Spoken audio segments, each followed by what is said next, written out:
Ada di sini bapak-bapak takut sama istri? Berhenti kau jadi laki-laki kalau takut sama istri. Apa mau takut? Nah kita setengah mati cari ikan uang. Saya seriusin Pak Menteri. Coba lihat Pak. Dari pagi kita keluar mikir untuk istri. Supaya dia bisa beli emas. Supaya dia bisa pakai kudung yang bagus. Supaya dia bisa pakai tas yang mewah. Supaya dia bisa pakai sepatu yang up to date. Semua kita pikir itu. Mana pernah istri kita mikirkan kita bagaimana supaya kita pakai berlian? Tidak pernah. Kita pikir itu Pak. Bukan cuma di dunia, sampai di akhirat. Makanya tidak masuk akal saya kalau ada suami takut sama istrinya. Mana mau takut? Semua kita tanggung dunia akhirat. Ya, di dunia kita tanggung AC-nya.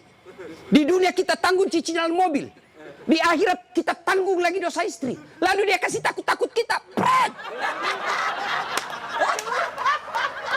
Bagaimana ceritanya? Lain kalau dia kasih kita modal 10 miliar. Kau sudahlah, kau duduk saja. Kita takutlah nanti habis modal. Tapi kalau kita juga yang cari uang. Lalu kita takut sama istri. Tidak masuk akal saya.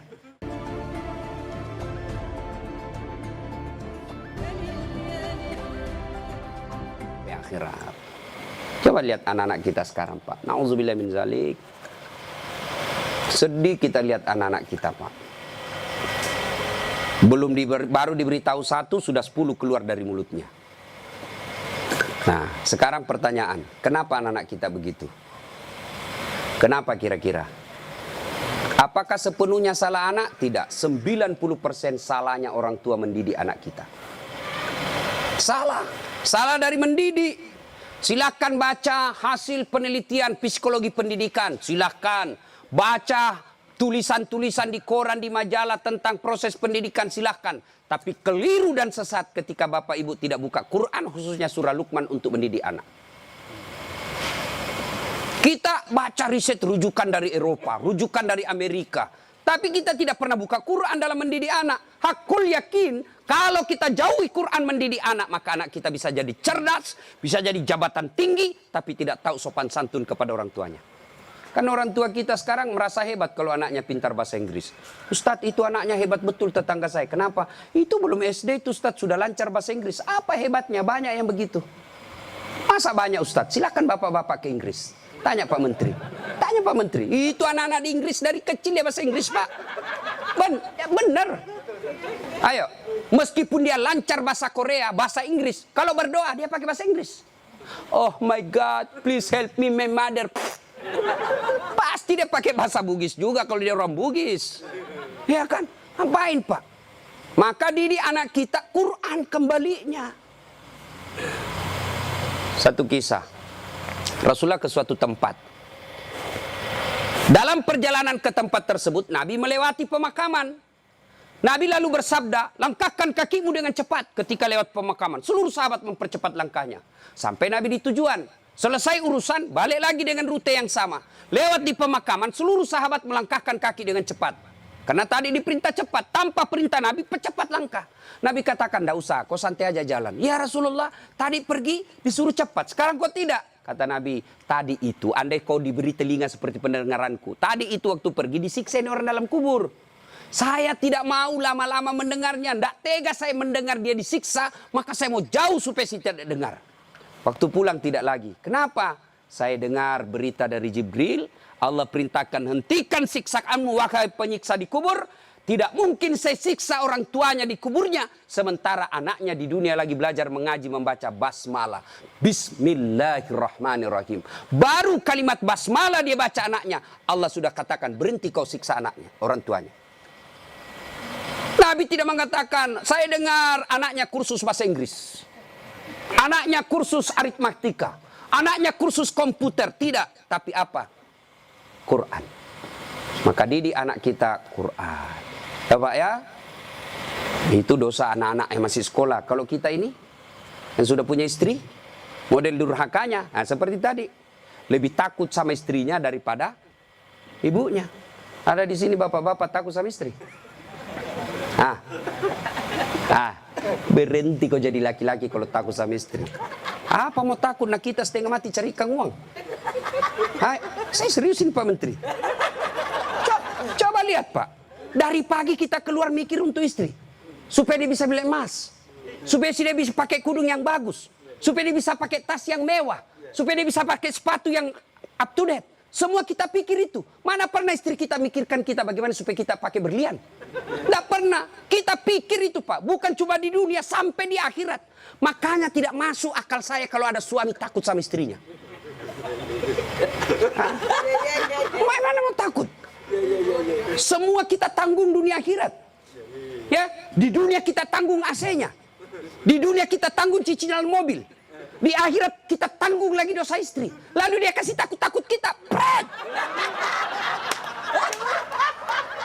Bagaimana ceritanya? Lain kalau dia kasih kita modal 10 miliar. Kau sudahlah, kau duduk saja. Kita takutlah nanti habis modal. Tapi kalau kita juga yang cari uang. Lalu kita takut sama istri. Tidak masuk akal saya. Ya nggak Ustaz. Dia pecahkan piring. Kalau dia pecahkan satu, kasih pecah satu lusin. Kenapa? Piring boleh dibeli.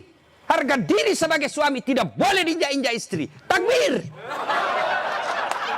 Yang takbir pasti takut sama istrinya. Coba.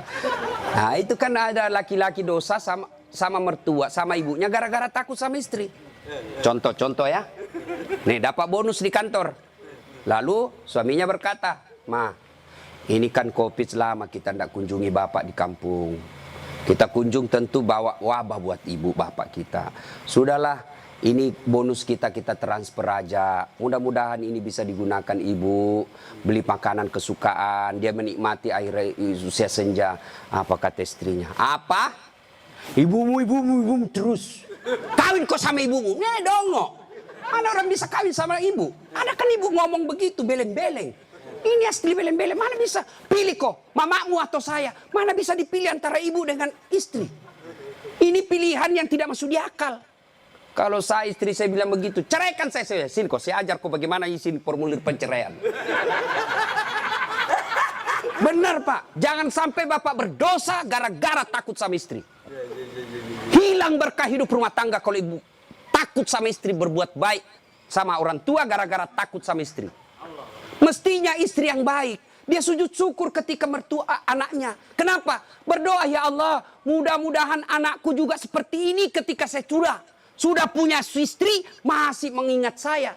Tapi kalau dari kecil anak kita dipertontonkan tidak boleh berbuat baik sama mertua, maka begitu ibu nanti juga tua, dikasih masuk panti jompo sama anak mantunya.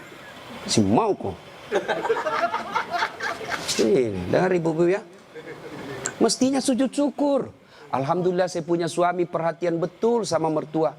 Mudah-mudahan anak saya juga seperti ini. Ya Allah, terima kasih kau kirim orang tua ini. Gara-gara ini orang tua saya punya suami jadi menteri. Andai saja bukan suami ini, orang tua ini punya anak, mungkin suami saya pengangguran. Bersyukur dengan cara apa? Jangan halangi. Dan kita juga suami jangan bersebelah. Mertua juga kita adalah orang tua kita. Konsep Islam itu ada 3 orang tua.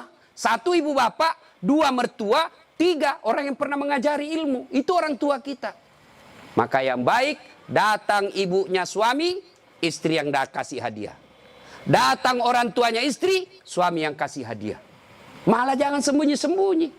Karena takut sama istri, masuk di dapur mamanya. Mak, jangan dilihat istri saya, mati saya. Beleng-beleng. Ya? Takbir. Jangan sampai bapak menjadi anak durhaka hanya karena takut kepada istri. Itu camkan itu Pak. Maka saya bilang sama istri saya, boleh kau marah-marah sama saya. Ada rezeki dari saya, kau habisi duit, itu rezekimu. Boleh kau maki-maki saya kalau kau marah. Boleh kau lempar kepalaku, yang penting tidak dikena. Satu yang tidak boleh sedengar, jangan pernah kau sakiti perasaan ibu saya. Begitu sakit perasaan ibu saya, tidak ada mantan orang tua. Tapi istri, banyak namanya mantan istri. Nah itu harus tegas, ini prinsip buat kita anak. Nah ini golongan pertama yang menderita ketika sakaratil maut, anak yang durhaka kepada orang tuanya. Bagaimana dengan almarhum anak Pak Tony? Atau kita yang sudah meninggal orang tuanya? Ustadz, saya dulu anak durhaka Ustadz. Berapa sering saya kasih keluar air mata ibu saya Ustadz. Tapi saya sudah sadar, saya sudah hijrah sekarang. Tapi orang tua sudah ada kubur. Gimana cara berbuat baiknya? 1, doakan. Mendoakan orang tua tidak harus pakai bahasa Arab. Mendoakan orang tua bagi yang menikah ada 4 minimal kita minta. Ya Allah, ampuni dosanya. 2, terima amalnya. Ada amal tidak diterima? Ada. Amal-amal pilkada. Sumbang jilbab 10.000 supaya dicoblos. Nah, nanti ya Allah mana jilbabku 10.000 kata malaikat, bos pilkada jilbabmu. Ya, tidak sampai. Pun kalau ada amal orang tua kita seperti itu, dia pernah caleg, maka kita berdoa, ya Allah terima amalnya orang tuaku. Yang ketiga, lipat gandakan amalnya tersebut. Dan yang keempat, lapangkan alam kuburnya, jadikan kuburnya menjadi taman-taman surga. Lalu tutup dengan doa yang ada Al-Quran, Allahumma gfirli wali walidayya warhamhuma kama rabbayani saghira. Doakan. Yang kedua, cara berbuat baik kepada orang tua sebelum meninggal adalah bersedekah atas nama orang tua. Saudara-saudara sekalian, saya sebagai anak pertama, ini memang ada hak waris kita. Rumah ini kita 4 bersaudara, kita punya hak waris. Tapi inilah peninggalan Bapak yang beliau sejak jadi pegawai sampai pensiun mencicil rumah ini. Tidak elok rasanya begitu meninggal, beliau tidak menikmati rumah ini. Lebih baik rumah ini kita jual, kita belikan beliau jadikan masjid. Nah, setengah dari ini warisan barulah kita bagi. Bagaimana adik-adik? Setuju? Setuju, Kak. Nah, biasa kalau ada begini istri yang menghasut.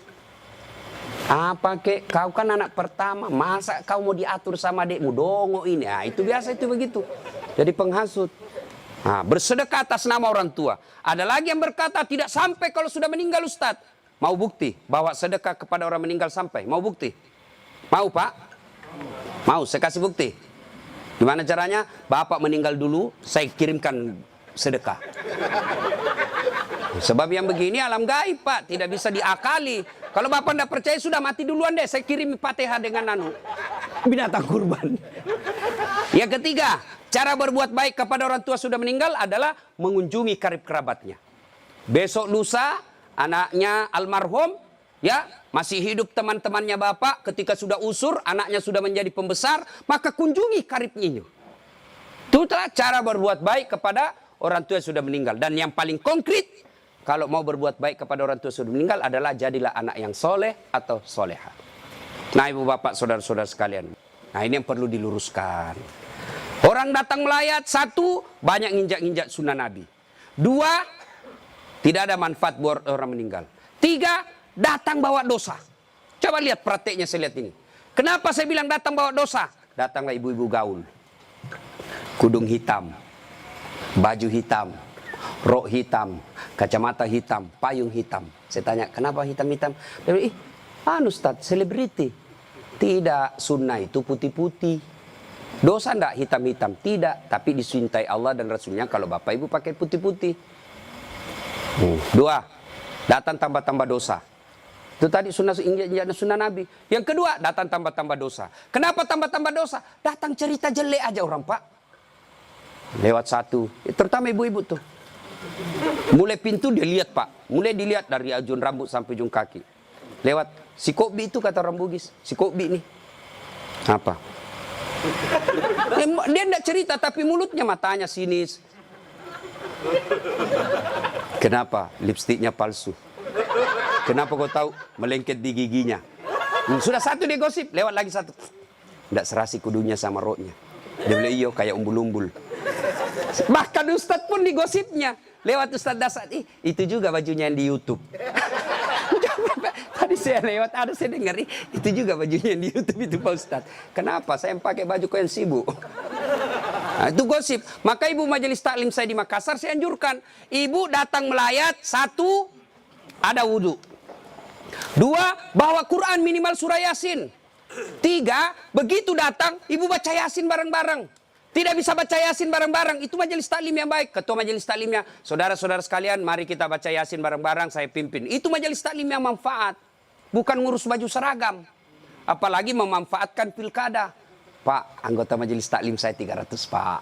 Tapi aman Pak, tapi minta tolong seragam Pak ya. Ada juga majelis taklim memanfaatkan begitu proposal banyak ketika pilkada. Nah, maka majelis taklim yang bagus, ada orang wafat, pimpin tahlilan. Sudah itu tidak bisa baca Yasin Ustaz. Sudah baca Al-Fatihah. Buru-buru Ustaz. Sudah baca Qul Qul huwallah 3 kali. Masih juga buru-buru Ustaz. Sudah tidak tahu baca itu semua Ustaz. Sudah, baca saja. La ilaha illallah, la ilaha illallah, la ilaha. Itu aja kita ulang-ulang selama kita melayat. Itu pun tidak bisa Ustaz. Ya sudah, kau diam saja. Tidak bisa juga diam Ustaz. Ya cepat kau pulang. Daripada tinggal bawa dosa saja. Nah, sudah. Yang ketiga, kenapa tidak ada manfaat buat orang meninggal? Tidak ada yang sholat jenazah. Bagaimana orang lain mau sholat jenazah? Keluarganya aja tidak ada sholat jenazah.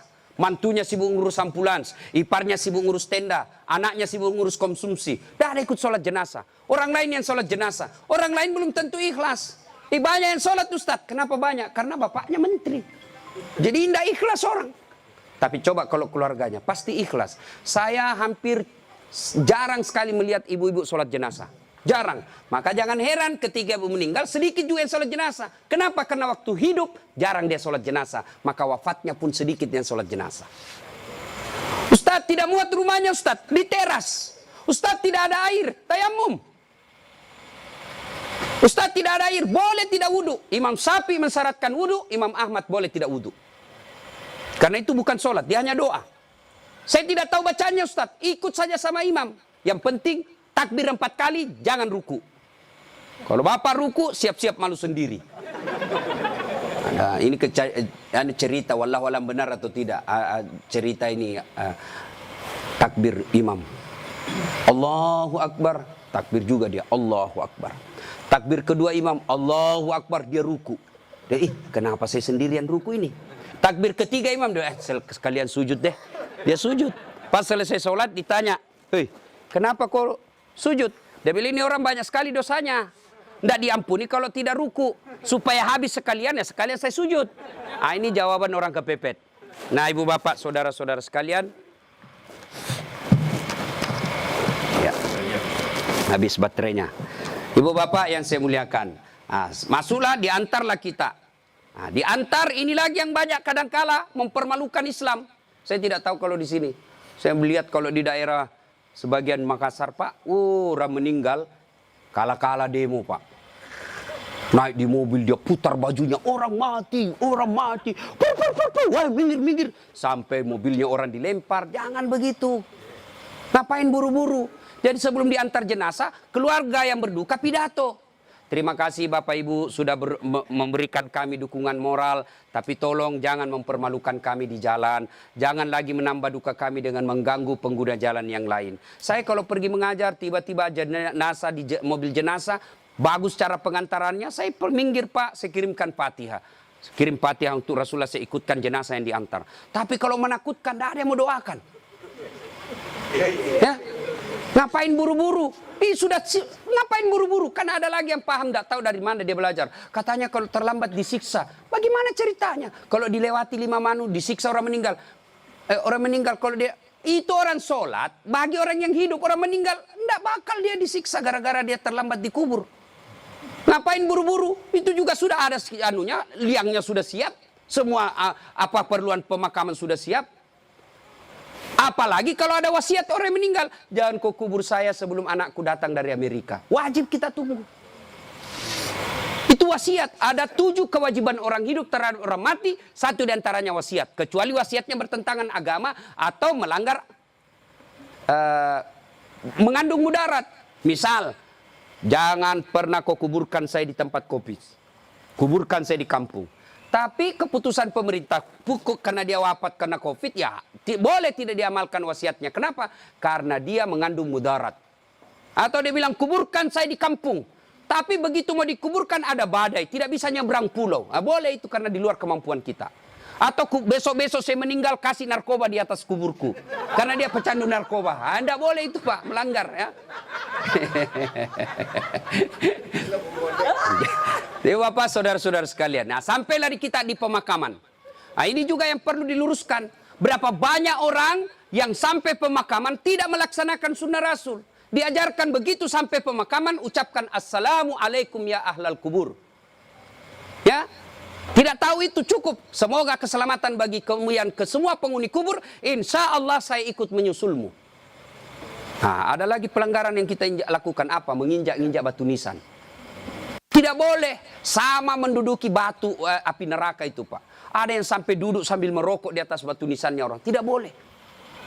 Pemakamannya padat Ustadz, bapak tidak usah masuk. Cukup yang memikul. Bagaimana yang memikul Ustadz? Boleh karena dia darurat. Karena kalau satu langkah jatuh Pak, jatuh jenazah. Sudah dimakamkan? Sudah selesai. Kembalilah pemakam. Ya, tinggallah kita. Bapak merantau ke Papua. Tidak nyaman di Papua, kembali ke kampung, Sulawesi Tenggara. Merantau lagi ke Surabaya, di Surabaya tidak nyaman, kembali lagi ke kampung. Merantau lagi ke Makassar, Makassar tidak nyaman, kembali lagi ke kampung. Masih ada pilihan. Bapak pegawai negeri ditugaskan ke Papua, tidak nyaman, tidak ada sinyal, Bapak boleh pensiun dini. Tidak disenang saya sama menteri saya, boleh Bapak pensiun dini, tidak ada masalah. Tapi begitu Bapak masuk kubur, senang tidak senang, tinggal kau di situ, tidak boleh kau keluar lagi. Siapa orang yang tersiksa di dalam kubur? Yang pertama kata Nabi, al-mutahawilu bis sholah, yang menganggap enteng sholat.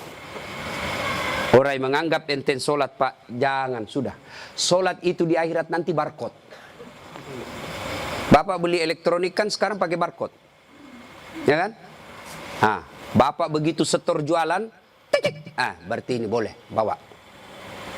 Di akhirat kalau Bapak di barcode, bagus sholatnya. Tidurkan dia kata Nabi seperti tidurnya tidur pengantin baru.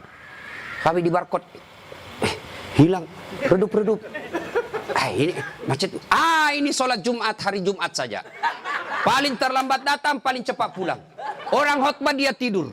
Begitu bangun, aliran apa yang tidak ada khotbahnya? Bukan aliran apa, kau yang tidur beleng. Mana? Percaya Pak, orang yang tidak ada sholat demi Allah. Bapak tidak puasa, masih boleh disebut Islam.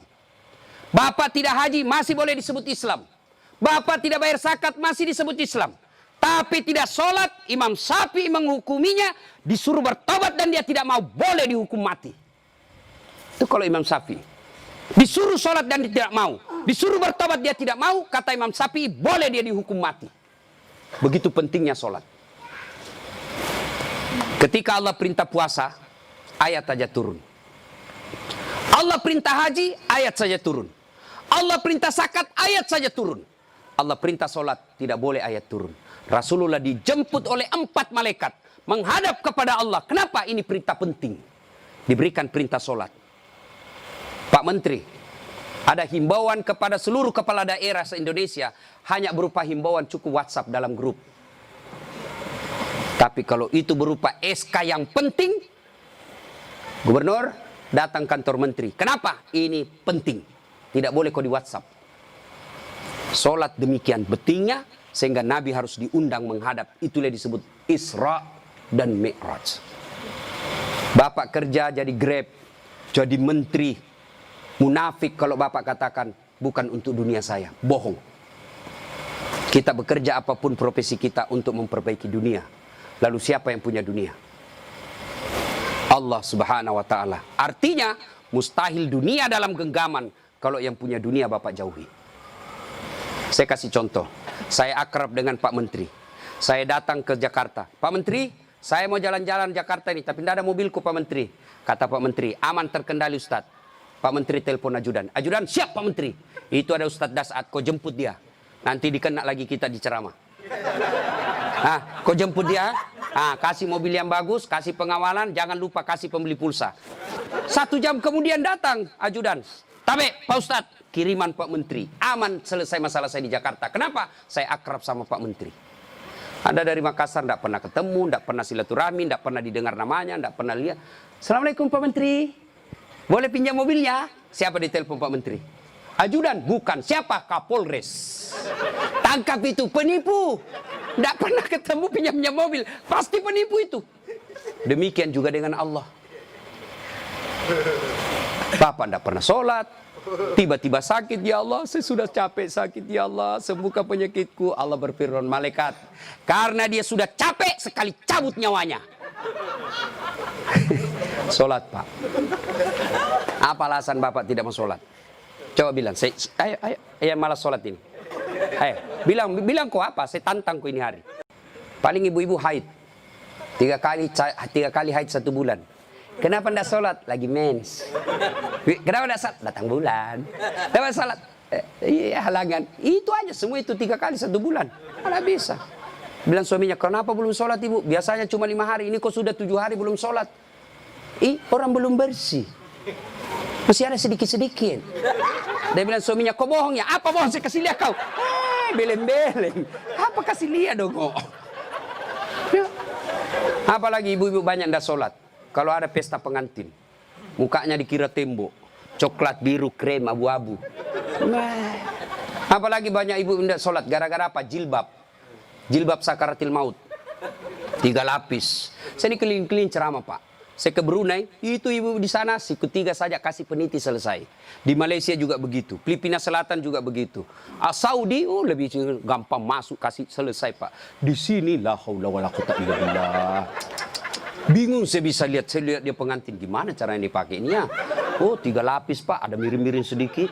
Nah, ada cipin-cipin ini, ada kayak pohon di belakang.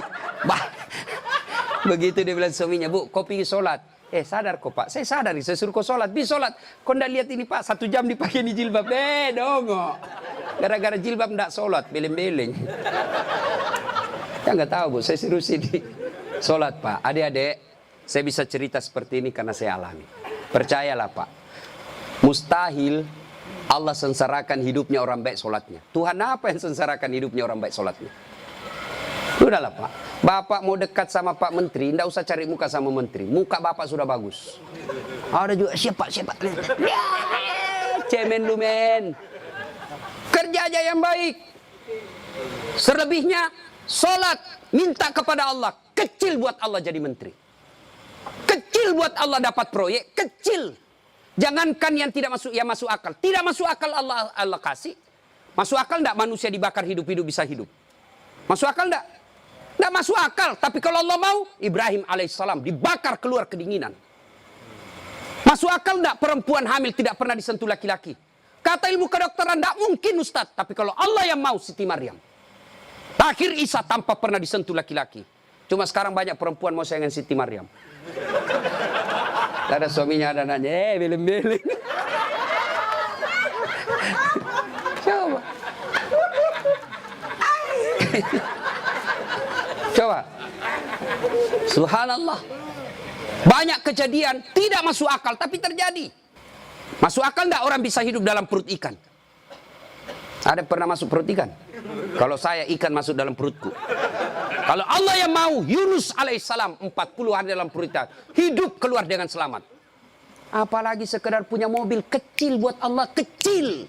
Lunas rumahmu kecil buat Allah, terhindar dari wabah kecil buat Allah. Allah cuma minta ista'inu bisabri wassalah. Sabar, perbaiki solatmu. Saya yang selesaikan semua masalahmu. Itu janji Allah, bukan janji caleg. Kalau caleg Pak dikasih semua kita namanya Pak. Pilih saya, gampang. Sama-sama kita orang Bugis. Ini masalah. Ada masalahmu, telepon saya 24 jam. Begitu ada masalahnya, dia ganti nomor HP-nya Pak. Bapak, saudara-saudara sekalian, banyak yang ini saya sampaikan, tapi waktu yang terbatas. Pada akhirnya saya tidak pernah berpikir berdiri di tempat ini. Mestinya jadwal saya ada di Makassar takziah malam ini. Tapi begitu Pak Herman telepon dan dibicarakan saya sama Pak Menteri, saya lupa janji saya 2 Pak. Ceramah saya hari ini di Makassar, saya lupa Pak. Itu pasti karena orang yang meninggal orang baik. Saya terharu tadi istri beliau mengatakan, Ustadz, 3 bulan sebelum beliau wafat, ceramahnya Ustadz selalu dia putar. Maka beliau katakan, saya terharu Ustadz karena saya tidak tahu kalau Ustadz yang mau ceramah malam ini. Ini karena kekuatan silaturahim. Ini karena pejabat yang baik. Ya, banyak-banyak pejabat saya kenal Pak. Kalau temannya meninggal, paling kirim bunga. Ini alhamdulillah hadir memberikan dukungan dan mendatangkan Ustadz Dasat. Ngacu Pak Eko. Alhamdulillah ya. Bapak, saudara-saudara sekalian, sebelum kita akhiri, saya mau bertanya dan ini pasti dicatat oleh malaikat. Apakah Bapak Ibu bersaksi bahwa almarhum orang baik? Kalau ada dosa dan kesalahan dimaafkan? Catat ya malaikat, inilah menjadi amal kebaikan buat almarhum. Banyak yang ingin saya sampaikan, tapi waktu yang sangat terbatas. Untuk ingin mendengarkan ceramah saya lagi, gampang, silahkan buka channel YouTube saya, Dasat Latif. Jangan lupa like and share.